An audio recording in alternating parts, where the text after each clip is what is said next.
Narito kami ngayon upang ibahagi ang aming malamas-using banghay-aralin sa Pilipinas. Ang paksa po ng aming banghay-aralin ay tungkol sa pag-away. Ako po pala si Mireros Piba. Figo. At ang aking partner ay si Karen. At ako naman si Karen. Magsitayo ang lahat para sa panalangin. Okay, dyan, paunahan mo ang ating panalangin. Sa ngalan ng Ama, ng Anak, ng Diyos, Espiritu Santo, Amen. Okay, magandang umaga mga bata. Kumusta ang inyong lagay ngayon? Okay, mabuti naman kung gano'n. At ngayon, ay meron akong ipapakita sa inyo yung mga larawan. Ano ang masasabi niyo sa mga larawan ito? Okay, una.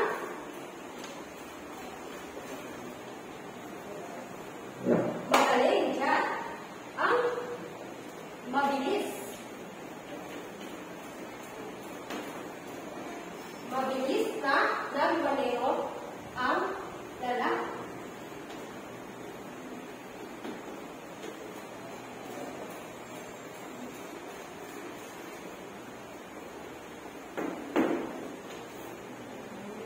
Pangalawa,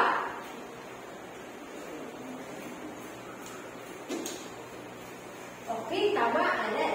Mabagal na lumakad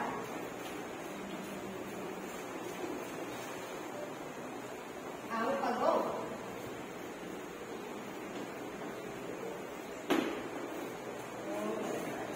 Pangatlo,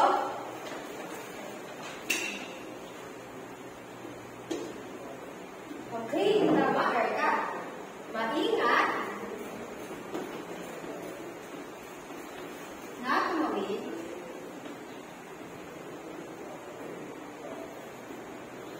ang isang bata.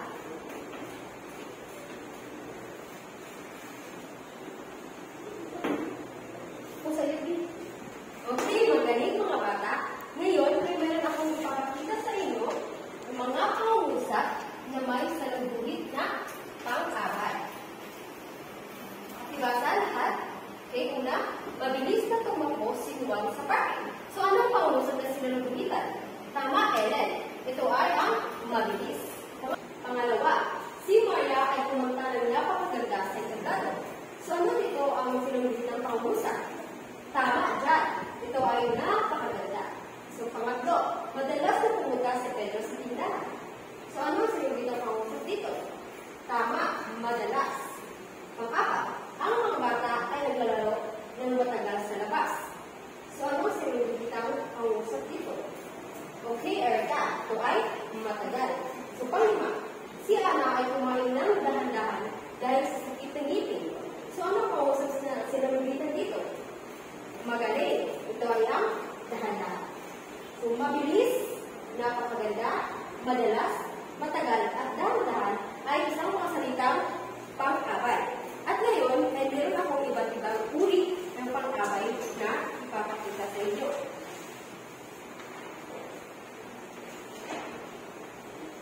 Ito sa iyo.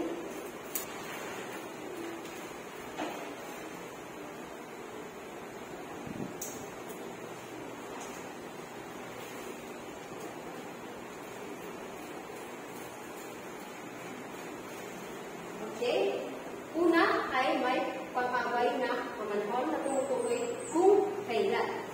Halimbawa, kahapon, ngayon, bukas, at mamaya. So, sino mga pagbibigay ng halimbawa tungkol sa pag-abay na pamanhon? Okay, Chad, magaling. Ngayon ay ang aming pasulit sa Pilipino. Pangalawa, pang-abay na pamaraan. Tumutukoy kung paano.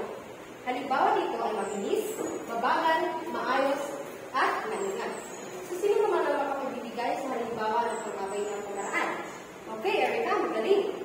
Mabilis na tumakbo ang kabayo. Pangatlo ay ang pag-abay na palinan na tumutukoy kung saan.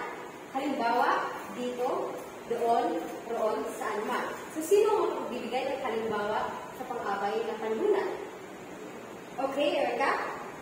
Magaling. Dito nakatira si Eduardo. Ang pang-apat ay pang-abay na halik na tumutukoy kung ano.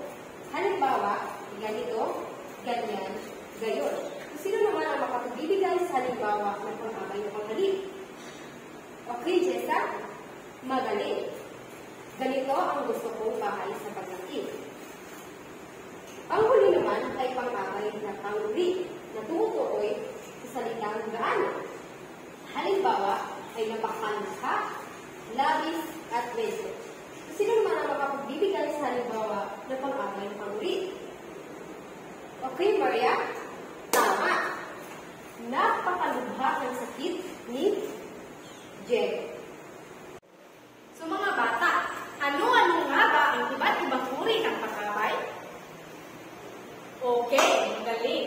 So, ang iba't ibang uri ng pang-abay ay ang una, pang-abay ng pamanahon, pangalawa, pang-abay ng pamahalaan, pangatlo, pang-abay ng panlunan, pang-apat, pang-abay ng panang-ayon, panglima, pang-abay ng panghalik, pang-anim, pang-abay ng pang-uri. So ngayon, magbibigay ako ng mga pangungusap na gumagamit ng pang-abay ng pamanahon. So, ang pang-abay ng pamanahon ay nagsasaad ng panahon o oras. Halimbawa, pumunta ako sa palengke kahapon. Ang pang-abay ng pamamaraan naman ay halimbawa ito ay kumakain ako ng tanghalian dito. Pang-abay ng pamaraan. Halimbawa, mabilis kong tinapos ang aming proyekto. Sa pang-abay na panang-ayon naman ay marahil hindi sumali si Charlie sa kanyang grupo. Sa pang-abay ng pang-uri naman ay halimbawa nito ay ganyan ang gusto kong pagkain. Ngayon, dadaan naman tayo sa pang-abay na pang-uri. Halimbawa, labis na nasamtan si Karen. Ngayon, ay alam niyo na ang iba't ibang uri ng mga pang-abay, kaya kayo ay papapangkatin ko sa 6 na pangkat. Ang unang pangkat ay gagamit ng uri ng pang-abay na pamanahon, kung saan nagsasaad ito kung kailan. Ang pangalawang pangkat naman ay ang sa pang-abay na pamaraan, na nagsasaad naman sa paano. Pangatlong pangkat ay sa pang-abay na panlunan, kung tumutukoy kung saan. At pang-apat na pangkat ay ang sa pang-abay na panang-ayon, na tumutukoy sa pag-oo, hindi. Panglimang pangkat ay sa pang-abay na panghalik, na tumutukoy sa ano. Pang-anim, pang-abay na pang-uri, na tumutukoy naman sa gaan. Bawat pangkat ay bibigyan ko kayo ng 15 minuto upang tapusin ito. Ngayon, ay tapos na ang inyong pangkatang gawain. Pakiayos ang mga upuan. Ngayon, ay alam niyo na ang iba't ibang uri ng mga pang-abay. Kumuha kayo ng isang buong papel.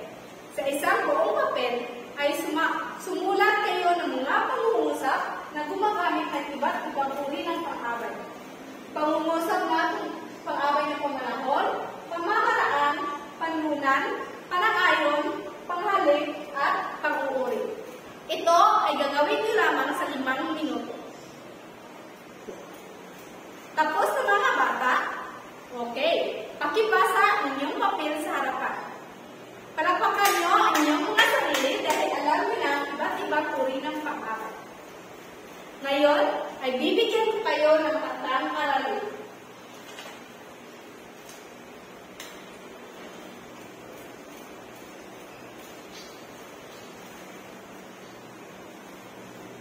Ang gagawin nyo sa inyong tatlong aralin ay magsasalisik ng 5 pangungusap na may pang-abay mula sa isang babasahin. Iuri ang mga pang-abay na